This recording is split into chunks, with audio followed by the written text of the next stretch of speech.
Los relojes se atrasarán una hora con el inicio del horario de invierno, que entrará en vigor el próximo domingo, por lo que se recomienda que el sábado 26 antes de dormirse retrase una hora el reloj.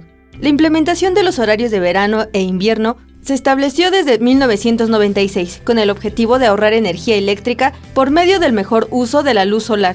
Pero, ¿las personas consideran esta una buena medida para ahorrar energía? Creo que depende también mucho del rol que desempeñes, ¿no? En tu papel individual, porque pues hay veces que sí se te facilita más la cuestión de seguridad. Nosotras como mujeres, andar solas en la calle en la noche, alcanzar más horas de luz, pues siempre resulta benéfico. Sí, yo a veces creo, porque me descontrola mi manera de dormir, todo eso, entonces luego a veces yo tengo mis dudas de que realmente sea útil.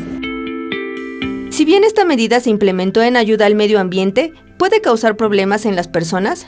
Al cambiar el horario de verano y luego nuevamente el horario de invierno, pues el cambio de horario nos afecta en el ritmo circadiano y los primeros días es evidente que nos sentimos más cansados, con más sueño, a veces no nos da hambre a la misma hora y se nos altera también un poco el ritmo en cuanto a la alimentación.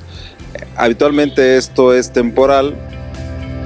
El horario de verano concluye a las 2 horas del domingo 27 en gran parte de la República Mexicana, a excepción de 33 municipios de la franja fronteriza norte. En el caso de los estados que tienen frontera con Estados Unidos, el cambio de horario será el 3 de noviembre, a excepción de Sonora y Quintana Roo.